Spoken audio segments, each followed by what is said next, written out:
जब मोस्टली पार्टियों ने ये कह दिया था कि राम काल्पनिक है, तो अब आपको राम के पास क्यों जाना है? सबसे बड़ी बात तो ये है, ठाट में है राम तो आप जाना चाहते हो, और जब टाट में थे आपके समय में, कष्टों में, आपके राज भवन खड़े हुए हैं। यहाँ तक कि आप सोचो उनके कपड़े बदलने के लिए भी सरकार की, कोर्ट की परमिशन लेनी पड़ती थी। जितना भी राम का अपमान होता जाएगा, ये लोग सत्ता से उतने ही दूर होते जाएंगे। 2014 के बाद जो हिंदू में जागृति आई है, वही इनकी सबसे बड़ी प्रॉब्लम है। जो ये कहते हैं ना कि अब हिंदू मुसलमान होने लगा, हिंदू मुसलमान नहीं होने लगा। पहले मुस्लिम मुस्लिम होता था, अब हिंदू मुसलमान होने लगा। पी चिदम्बरम में इन्होंने कहा था राम काल्पनिक है, कहा था ना, इन्होंने बुलडोजर चलवाया था राम सेतु पे, चलवाया था। और अभी ये क्या बोल रहे हैं कि राम सबके, तो हमने कब मना रखा है राम आपके नहीं है? राम तो आपके बाप है, आपको तो मानना पड़ेगा राम आपके बाप है। ये पूरी दुनिया जानती है कि 1 रुपए सरकार ने नहीं दिया है, फिर भी इन लोगों को दिक्कत है। जनता का पैसा है लेकिन फिर भी इनको दिक्कत है। लेकिन पहले मैं इस बात पर बताता हूँ, जैसे राजस्थान में जब गहलोत सरकार थी तो तारापीठ जो मज़ार है उसको बजट से 100, राजस्थान के बजट से 100 करोड़ रुपए आवंटित किए गए थे, तब कोई कुछ नहीं बोलेगा। दिल्ली, झारखंड, तेलंगाना, छत्तीसगढ़, ऐसे कई नॉन बीजेपी स्टेट थे जहाँ पर मौलानाओं को सैलरी दी जाती थी। सबका टैक्स का पैसा होता था, लेकिन सैलरी बस मौलाना को दी जाती थी। मंदिर के पुजारियों को नहीं मिलेगी, सिख के गुरु ग्रंथ साहब को नहीं मिलेगी, और ईसाइयों के पादरी को नहीं मिलेगी, सिर्फ उन्हीं को जाती थी। तब सब चुप रहते थे। तो एक तो इनका ये जवाब हो गया। राजनीति, इसमें दिक्कत इनको ये है, खुद जा नहीं सकते हैं, क्योंकि जो इनका एक निश्चित वोट बैंक है, तथाकथित वोट बैंक है, वो नाराज हो जाएगा। वहाँ पर जाएंगे तो उनसे पूछा जाएगा कि भाई तुम वहाँ पर क्यों गए, तो इनको डर है कहीं हमारा वोट बैंक शिफ्ट ना हो जाए दूसरी पार्टियों को ना चला जाए। बस यही डर है और कोई नहीं है। लालू जी के जो पार्टी है वो एक तो घटक दल है, ये INDA का, इंडिया का घटक दल है। लेकिन जिस तरह से जो है लगातार जो है, चाहे साउथ से लेकर के नॉर्थ तक जितने भी जो है ये विपक्षी दल हैं जो इकट्ठा हो रहे हैं, उनके अंदर में जो है केवल सनातन के लिए जो है वैमनस्य की भावना, ये अलग अलग बातें हो रही हैं। राजस्थान में चुनाव होंगे, हमेशा गुर्जर आंदोलन चालू हो जाएगा, गुर्जरों को हिंदुओं से तोड़ने का। हरियाणा में चुनाव होंगे, जाट आंदोलन शुरू हो जाएगा, जाटों को हिंदुओं से अलग करने की। कर्नाटक में चुनाव होंगे, लिंगायतों को हिंदुओं से अलग धर्म का दर्जा देने की बात होने लगेगी। जब तक महाराष्ट्र में कांग्रेस सरकार में थे तब तक कोई बात नहीं होगी, जैसे ही सरकार से बाहर गए मराठा आंदोलन का मुद्दा चला दिया। बंगालियों को अलग राज्य की व्यवस्था करने की बात कहते हैं। तो आदिवासियों को छत्तीसगढ़ में, झारखंड, छत्तीसगढ़ और मध्य प्रदेश के आदिवासियों को हमेशा हिंदुओं से अलग करने की बात कही जाती है। तो इन लोगों की यही राजनीति है कि जब खुद करेंगे तो कोई बात नहीं है, और अगर बीजेपी उनको संगठित करने की बात कर रही है तो फिर इनको दिक्कत है। लगातार जो है राम मंदिर का विरोध करते हुए ये आए हैं। इनके जो पूर्वज थे, जो इनके जो है सीनियर नेता थे, उन्होंने लगातार विरोध किया। आप कहते हैं हमें ये निमंत्रण मिलना चाहिए। क्या भगवान राम को मंदिर में जाने के लिए निमंत्रण की आवश्यकता है? सबसे पहली बात, निमंत्रण मिलना ही क्यों चाहिए? जब मोस्टली पार्टियों ने ये कह दिया था कि राम काल्पनिक है, तो अब आपको राम के पास क्यों जाना है? सबसे बड़ी बात तो ये है। और अगर आपको बार राम के पास जाना है तो जाओ, कौन रोकता है? अगर भगवान तो सभी के हैं ना, जाओ। आपको निमंत्रण की ही जरूरत क्यों है? क्यों आपको पीले चावल दिए जाएं तब आप जाओगे? अगर आपके मन में श्रद्धा है तो आप कभी भी जा सकते हो। और बात यह है, जब अब ठाट में है राम तो आप जाना चाहते हो, और जब टाट में थे आपके समय में, कष्टों में, आपके राज भवन खड़े हुए हैं, 4-4, 500 करोड़ के बंगले बनते हैं लाल पत्थरों के, और रामलला टाट में थे, त्रिपाल में। यहाँ तक कि आप सोचो उनके कपड़े बदलने के लिए भी सरकार की, कोर्ट की परमिशन लेनी पड़ती थी। आप कैसी बात है, इतना झेला है, और अब आपको मंदिर में जाना है। सोनिया गांधी, कांग्रेस हमेशा हलफनामा दिया कि भाई राम काल्पनिक है, राम सेतु को तोड़ दिया जाए, है ना। फिर अब आपको क्यों जाना है?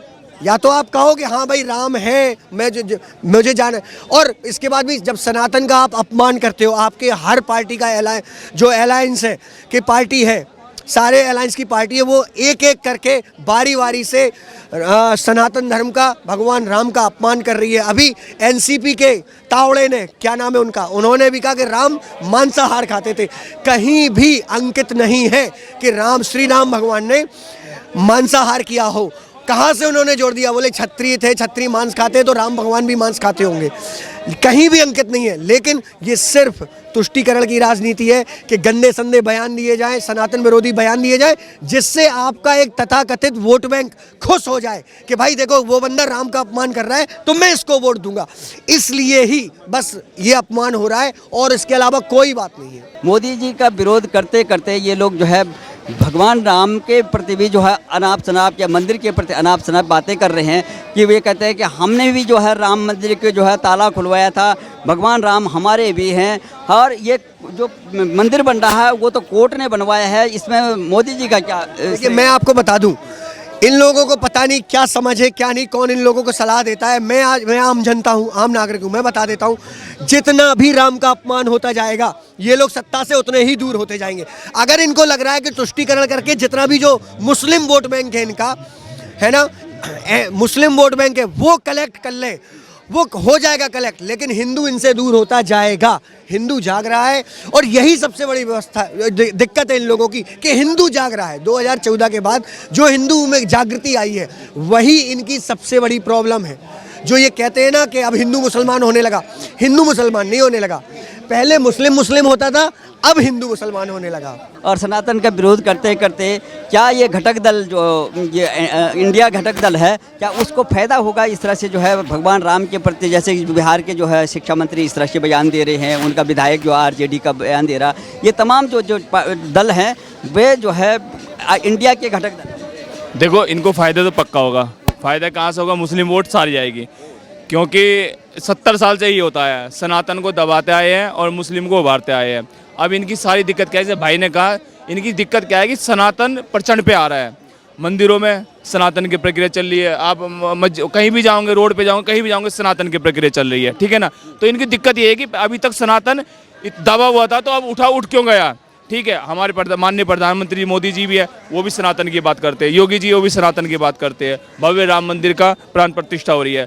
तो इन सबको दिक्कत यही है कि जो सनातन आज तक दबा हुआ था वो उभर कैसे गया, बस यही दिक्कत है इनकी, और कुछ नहीं है। एक चीज और जो आप एक चीज और समझने से समझिए आप, देखिए जो ये इसलिए हो रहा है कि कौन कितना बड़ा रामद्रोही है। जो जितना बड़ा रामद्रोही होगा मुस्लिम वोट उसी को बोलेगा। जैसे मैं आपको बताता हूं, आप समझो, जैसे बिहार में आरजेडी और कांग्रेस, लोकसभा चुनाव में कांग्रेस फ्रंट प्लेयर है, क्योंकि सबको ये लगेगा कि अगर कांग्रेस को वोट देंगे तो राहुल गांधी सरकार में। तो अब उन लोगों में कंपटीशन है कि कौन कितना बड़ा रामद्रोही है, इसीलिए बुक दिया जा रहा है। एक बार कांग्रेस बोलेगी, वो दिखाएगी, आरजेडी, समाजवादी पार्टी, डीएमके को ये डर है कि कहीं मुस्लिम वोट लोकसभा चुनाव में कांग्रेस को शिफ्ट ना हो जाए। आप समझ रहे हो ये चीज? हिंदू वोट तो नहीं मिल रहा, लेकिन जो मुस्लिम वोट है वो कहीं कांग्रेस को या दूसरी पार्टियों को ना चला जाए, इसीलिए ये सब हो रहा है। दिन ओवैसी लगातार ये कहते हैं कि हम आने वाले अपने जो है संतानों को, अपने आने वाले नस्ल को बताएंगे कि ये मस्जिद थी, और अब एक एक को ये आह्वान कर रहे हैं युवाओं को, मुस्लिम युवाओं को, कि समझ जाओ, एक एक करके हमारी मस्जिदें छिलती जा रही है, छीनते जा रहे हैं। तो आखिर में जो है मस्जिदें कौन सी? वो ये बताएंगे आने वाली पीढ़ी को कि हमारी बाबरी मस्जिद तोड़ दी और हम घंटा नहीं उखाड़ पाए कुछ भी, और तुम्हारी पीढ़ी भी घंटा नहीं उखाड़ पाएगी, वो ये बताएगी अपने वहाँ पे मस्जिद नहीं, वहाँ मंदिर ही था। और आज मंदिर के ये कहते थे कि भाई रामलला हम आएंगे और मंदिर तारीख नहीं बताएंगे, आज तारीख ही बता दी है। 22 जनवरी 2024 को प्राण प्रतिष्ठा होने वाली है। और कुछ लोग कहते हैं कि भाई हमें निमंत्रण क्यों दिया? अरे तुम्हें निमंत्रण क्यों दे? तुमने तो कहा था राम काल्पनिक है, राम कहाँ पैदा हुए, कौन से घर में पैदा हुए, ठीक है, राम सेतु पे सवाल किए थे, तो अब निमंत्रण क्यों? उनको निमंत्रण क्यों दिया जाए जिन्होंने राम के अस्तित्व पे सवाल उठाया? उनको निमंत्रण दें, उनको निमंत्रण मेरे हिसाब से देना भी नहीं चाहिए। और अगर दे भी दिया जाए ना, तो वो जो भिखारी की लाइन होती है ना, उनमें बैठा के दिया जाए, इनको 1-1 रुपये दिया जाए, ठीक है, ये उसी लायक है। कहते हैं कि सभी कहते हैं भगवान तो सभी के हैं, चाहे पक्ष हो विपक्ष हो। भगवान के मंदिर में जाने के लिए भगवान निमंत्रण देंगे कि हमें अपने श्रद्धा के अनुसार जाना चाहिए? क्यों बोलते हैं कि आज से 500 साल पहले भी, 70 साल पहले ही भगवान थे, राम थे, सबके थे ना, लेकिन फिर भी उनके लिए संघर्ष किया, कार सेवकों ने बलिदान दिया अपना, कोर्ट में केस लड़ा, हाई कोर्ट में, सुप्रीम कोर्ट में केस लड़ा, 21 वकील खड़े किए। मतलब राम मंदिर हमें ऐसा नहीं मिला कि दान में मिला, हमने लड़ाई करके लिया राम मंदिर। अपने अस्तित्व को लड़के लिया है हमने राम मंदिर, किसी की दया पे राम मंदिर नहीं मिला हमें।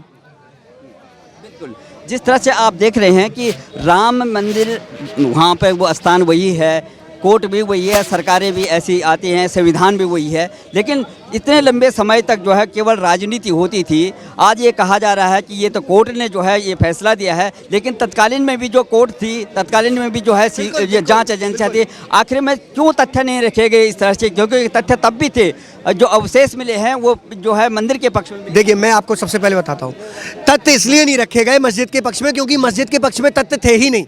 अच्छा, आप एक चीज़ बताइए, के मोहम्मद साहब जो आर्कियोलॉजिकल सर्वे के जो प्रमुख थे, सबसे पहले तो मोहम्मदन थे, और जब उन्होंने शुरुआत की, उनको नियुक्त किया गया था तो कांग्रेस की सरकार थी। उन्होंने जो तथ्य रखे हैं वो एक सच्चे इंसान है, सच्चे, उनका ईमान, वो सच्चे मुसलमान है, उनका ईमान पक्का है, उनको जो मिला उनने वो रखा। सबसे बड़ा एविडेंस था वहाँ पे वराह की मूर्ति मिली थी। वराह हमारे विष्णु जी के छठवें अवतार, उनकी सुअर जो वराह कहा जाता है संस्कृत में, है ना, उसको वो अवतार की मूर्ति थी। वहाँ पे कोर्ट में कहा गया कि बच्चे, हो सकता है ये मूर्ति है, बच्चे खेलते हो, है ना, वो मंदिर था वराह जी की मूर्ति। और वहाँ पे जो खम्भे मिले वो इस बहस में नहीं पड़ना चाहिए क्योंकि वहाँ पे मंदिर था, मंदिर के ऊपर तोड़कर औरंगजेब ने, वो बाबर ने मंदिर बनाया था। अभी ये औरंगजेब भी कहने लगे, बाबर से पहले कहने लगे। यही पॉलिटिक्स थी।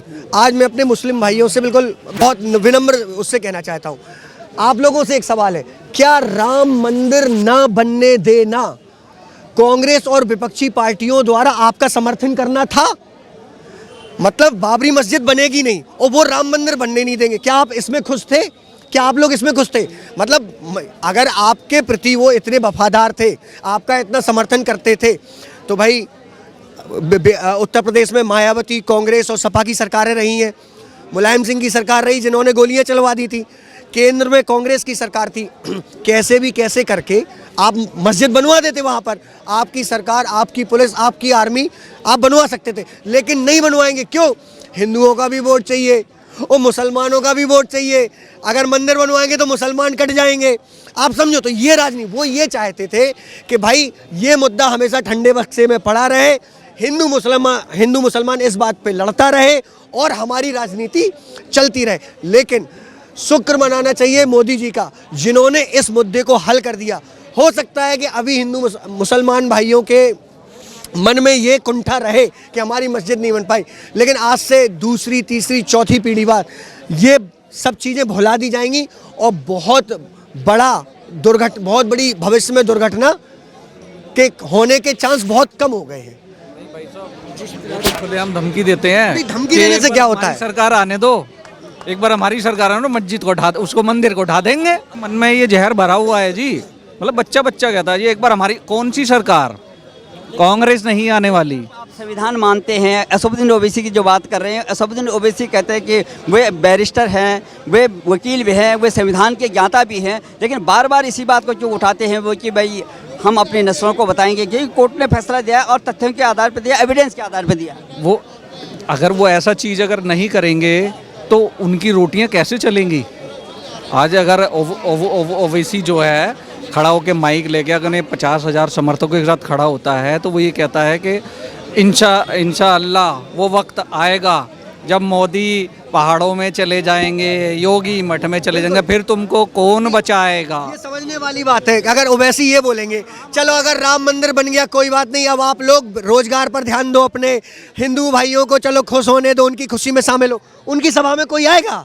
वो तो यही बोलेंगे ना कि भाई हम याद रखेंगे, अपने बच्चों को भी याद दिलाएंगे, वहाँ पर बाबरी थी, वहाँ पे ये था। आप समझो, तभी उनके भीड़ आएगी, वरना उनके में नहीं आएगी भीड़। कांग्रेस के एक असदुद्दीन ओवैसी नहीं है, कांग्रेस के बड़े नेता जो वकील भी हैं, बहुत ताकत और केंद्र में मंत्री भी रहे, केंद्रीय मंत्री भी रहे कांग्रेस के, कपिल सिब्बल जी, उन्होंने जो है राम सेतु का अस्तित्व को भी जो है वो बताया था कि कोई अस्तित्व नहीं है, राम सेतु है नहीं, काल्पनिक है, राम को काल्पनिक बताया था। तो वही जो है कांग्रेस लगातार जो है अभी इस तरह का जो विरोध कर रही है कि वहाँ पर जो है तमाम जो कंस्ट्रक्शन हो रहा है वो केवल जो है दुरुपयोग है, उससे कोई फायदा हो। देखिए मैं आपको बताऊं, यही इसको जो तुष्टीकरण होता है ना, उनको राम सेतु मानने में तो दिक्कत थी कि राम ने बनाया था, लेकिन वो उस जगह को एडम ब्रिज मानने को तैयार थे, राम सेतु मानने को तैयार नहीं थे, उससे दिक्कत थी। लेकिन अगर उसको जब एडम ब्रिज कहा जाता था ना, तो उसके खिलाफ कभी याचिका दायर नहीं की गई कि भैया वो एडम ब्रिज है, उसको तोड़ देना चाहिए। वो काल्पनिक एडम ब्रिज ना, एडम ब्रिज तो था लेकिन राम मंदिर, राम सेतु नहीं था। तो यही तुष्टीकरण की राजनीति होती है, आप समझो। पहले सब टोपी लगा के घूमते थे सारे विपक्ष के नेता, चादर पहनते थे। अभी किसी को नहीं पाओगे आप। अभी जनेऊ पहन ले रहे, ऊपर से टीका लगा के घूम रहे हैं ना। ये बात आपको पता है कि नहीं? तो ये जो प्रश्न उठा रहे हैं, ये जो आपके पी चिदम्बरम में इन्होंने कहा था राम काल्पनिक है, कहा था ना, इन्होंने बुलडोजर चलवाया था राम सेतु पे, चलवाया था।